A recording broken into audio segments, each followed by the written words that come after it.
બા અહીંયા કેમ પાણી જાય? એ હાંધા ગળે છે તે. આંધા ગળી ગયા? હા. ઓહો. તો નવી રીંગું નાખવી પડે. નવ્યું રીંગું નાખવી પડશે તો આપણે આમાં કંઈક વાવી દઈએ તો ન ઉગી જાય. બકાલું ચોટેલું છે ને ભૂલી જાય. આમાં મેથી સાંભળી છે. આમાં મેથી સાટ દેવી. હા. હા તે હાલે મેથી સાટી દો થઈ જાય સરસ. ગોટા કરીને ખાવા થાય ને. હે ગોટા કરીને ખાવા થાય ને.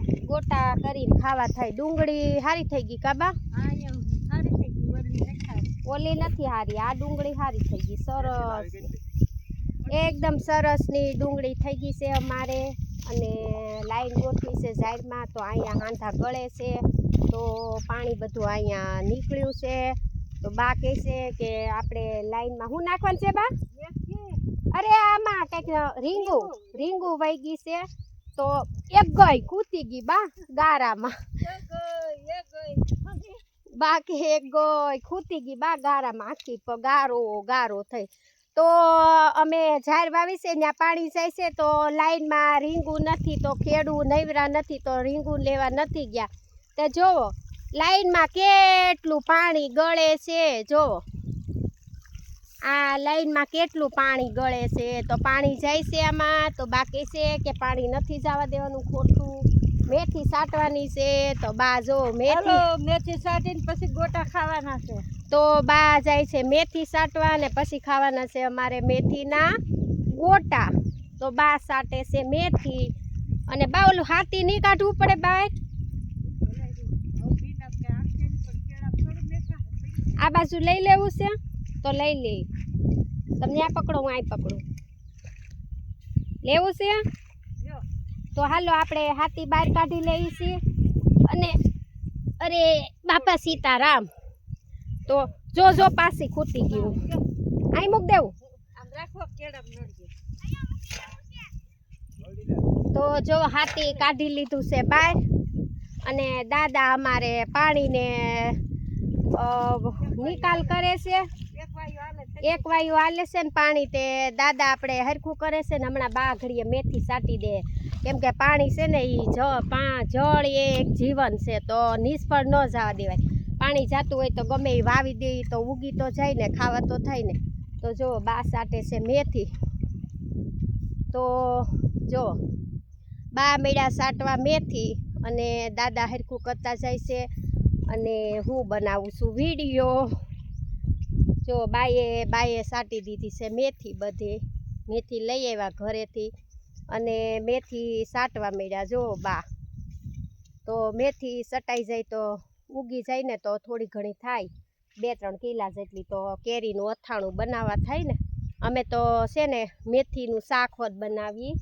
સુકલ મેથીનું શાક પણ સરસ લાગે. તો જો દાદા કપાળીએ હરખું કરતા જાય છે અને બા અમારે મેથી સાટતા જાય છે. જો સામે તો ઘણી બધી મેથી સાટી છે પણ અહીંયા જગ્યા પડી છે તો બા ને દાદા હરખું કરતા જાય ને અમારા બા સાટતા જાય છે મેથી. તો એમ થયું હાલો એક બ્લોગ બનાવીને મૂકી દઈએ. બા મેથી સાટે છે તો જો.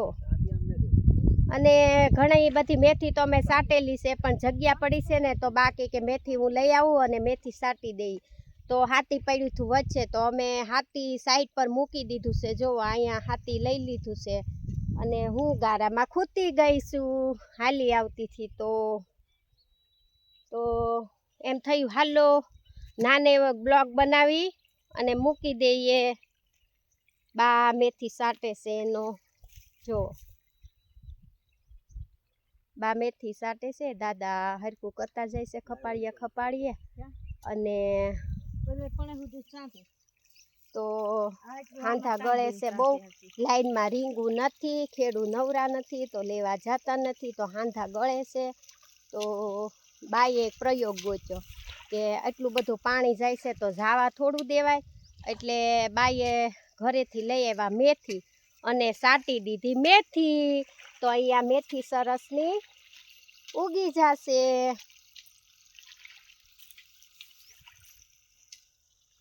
જો મેથી સાટે છે બા અને દાદા પાણી હરખું કરતા. એટલું બધું પાણી જાય તો થોડું જવા દેવાય. મેથી સરસની થઈ જાય ને બાકી તે બા તો દોડા દોડ ઘરેથી મેથી લઈ આવ્યા અને મેથી સાટી દે છે.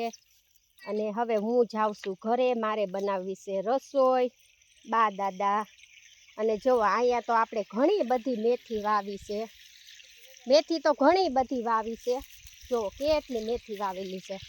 પણ આ તો ક્યારો એમને પાણી જાય છે ને તો બાકી આપણે સાટી દઈએ તો ખાવા થાય હોય તો જો નકર અમે તો બહુ લાંબો ક્યારો તો બનાવી જ નાખ્યો છે મેથીનો. પણ આ વધારાનું પાણી જાય છે તો શું કામનું, એટલે બા ને દાદા ને અમારો ભૂરિયો ત્રણેય મહેનત કરે છે, મેથી સાંટતા જાય છે ને સરખું કરતા જાય છે. તો એમ થયું કે હાલો નાનો એવો બ્લોગ બનાવીને મૂકી દઈએ. તો વિડીયો ગમે તો લાઈક કોમેન્ટ કરજો અને બધા આવજો. તો બધાને જાજા કરીને જય માતાજી, બાપા સીતારામ. વિડીયો ગમે તો લાઈક કોમેન્ટ કરજો અને આવજો બધા.